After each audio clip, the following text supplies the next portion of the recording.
Então, pessoal, vamos lá para a parte 2 daqueles principais termos do mercado financeiro. Eu espero que vocês tenham aprendido bastante no outro vídeo, né? E vamos continuar, que ainda tem muita coisa para falar. Solta a vinheta.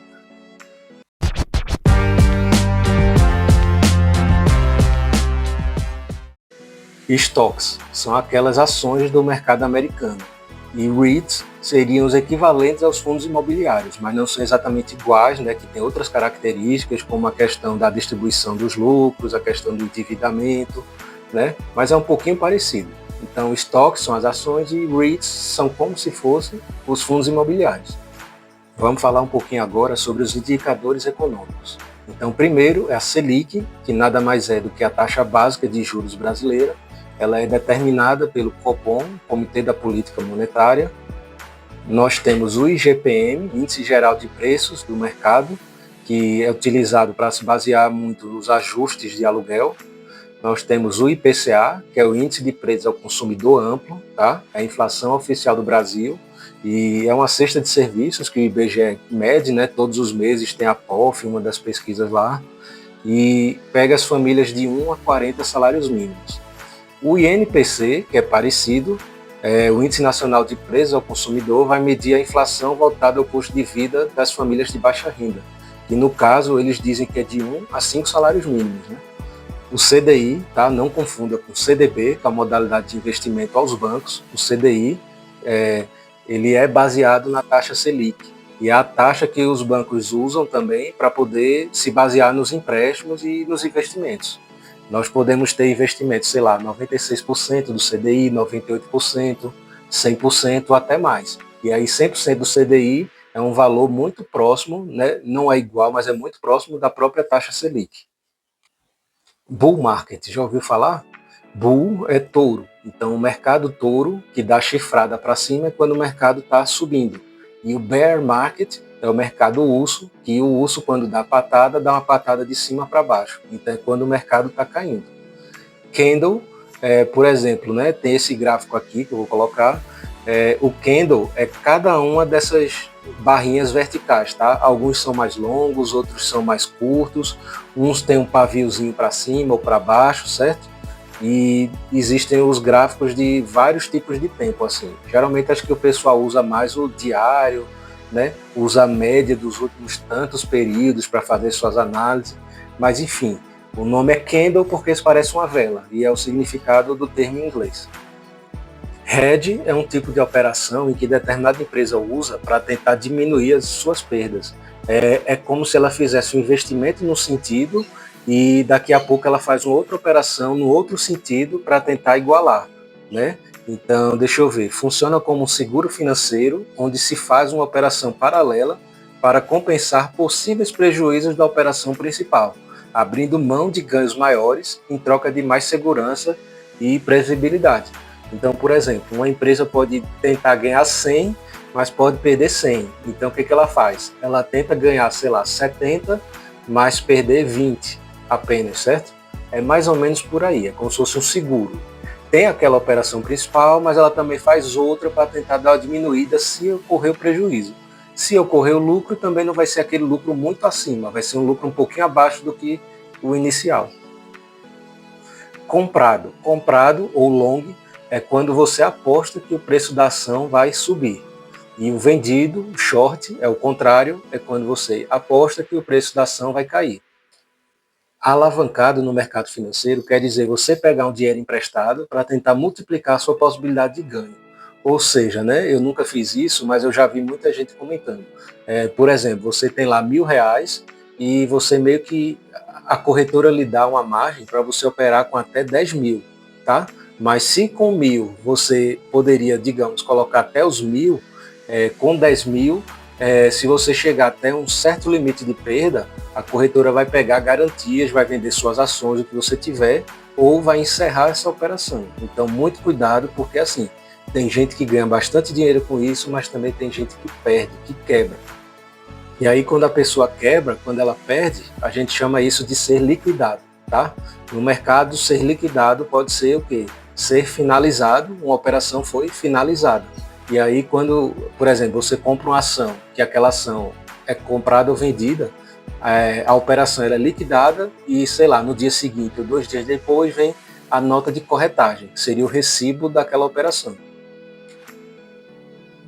DCA, Dollar Cost Average, seria uma estratégia de fazer o preço médio em dólar.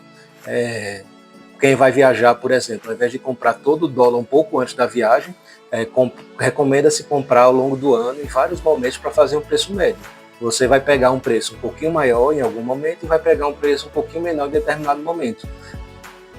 Quando o investidor fala em PM, ele quer dizer o preço médio. É o preço médio que ele adquiriu suas ações. Ele pode comprar em diversos momentos, a, sei lá, R$5, R$5,50, 6, 7, 7,50. E aí você soma todas as ações e todos os preços e divide para saber o preço médio. Upside e downside. Isso quer dizer o potencial que uma ação tem de subir ou de descer, respectivamente. Rating são scores de crédito que determinadas empresas de contabilidade, muito renomadas pelo mundo, atribuem a empresas ou a países. Por exemplo, eu estou mostrando aqui agora as 3 principais, que é a Standard Poor's, a Moody's e a Fitch. São empresas que até na crise de 2008 erraram na avaliação de alguns ativos, daquela crise americana, mas tradicionalmente, ao longo dos anos e tal, elas são as melhores do mundo, são as mais respeitadas. Topo e fundo, é melhor olhar aqui no gráfico, Então a gente vê que tem momentos que a ação sobe e depois desce, sobe e desce, e às vezes eles até pode demorar um pouquinho, a subida ser muito longa ou a subida ser mais breve, A queda ser muito rápida, enfim. Topo e fundo é isso, é o preço máximo em determinado período e o preço mínimo em determinado período. Circuit Breaker já aconteceu algumas vezes no Brasil, eu acho que a última foi com o Joesley Day, quando a bolsa caiu 8,8% num dia. Foi um pânico danado, Mas assim, nem se assuste com essas quedas da bolsa, porque faz parte e depois a tendência é tudo voltar ao normal. Mas o circuit breaker é quando as negociações na bolsa são paralisadas, certo? Então, assim, a bolsa no Brasil ela possui alguns mecanismos, Tipo, primeiro ela paralisa por um tempo, depois paralisa por outro um pouquinho maior, por outro um pouco maior, até a negociação ser suspensa naquele dia, realmente. E tudo isso vai depender do quanto caiu, Geralmente é quando acontece alguma tragédia, alguma epidemia, algum evento político, enfim, é o circuit breaker, as negociações são paralisadas. Volatilidade nada mais é do que o sobe e desce das ações. Algumas ações são mais voláteis, ou seja, oscilam muito de preço, seja para mais ou para menos, e outras são menos voláteis, ou seja, tem um preço um pouquinho mais estável, variam menos para cima e para baixo. Ufa, está quase acabando. Vamos falar agora sobre o mercado cripto. Altcoin é qualquer moeda que não seja o Bitcoin, que foi a primeira que surgiu e é o padrão ouro. Então todas as outras são alternative coins, moedas alternativas. Indicador Fear Grid, eu gosto muito de analisar ele, mas cuidado, porque às vezes ele é um pouquinho mais lento na hora de atualizar.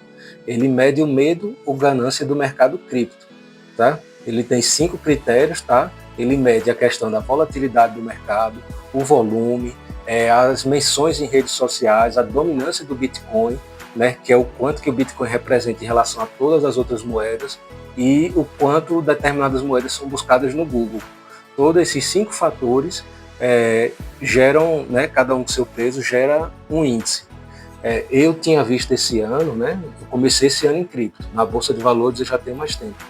Mas em cripto eu tinha visto esse ano, acho que 19, o menor que eu tinha visto. Ele varia de 0 a 100. E quando a gente ouve falar em scam, em criptomoedas, scam quer dizer golpe. É quando alguém escaneia a sua carteira, Quando alguém cria um site, cria um aplicativo, cria um jogo, cria uma promessa de mineração, qualquer coisa que você vai lá e conecta a sua moeda para fazer uma transação e você sofre um golpe e perde suas moedas. Então a gente chama de scam. Existem sites que são bem sérios na questão da criptomoeda, certo? E outros não.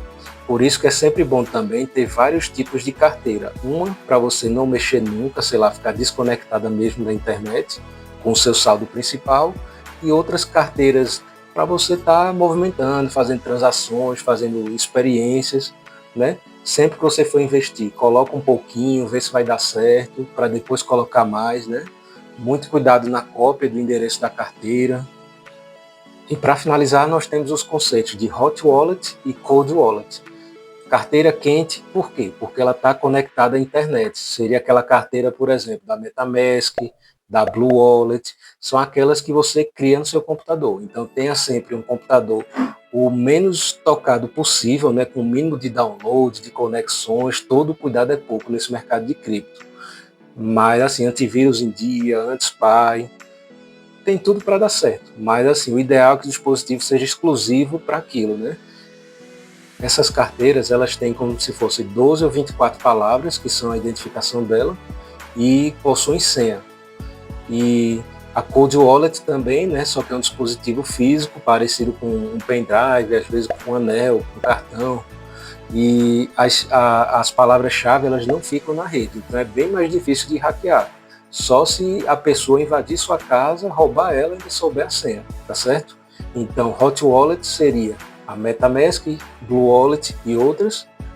E a Cold Wallet seria a Ledger, a Trezor, a OneKey, enfim.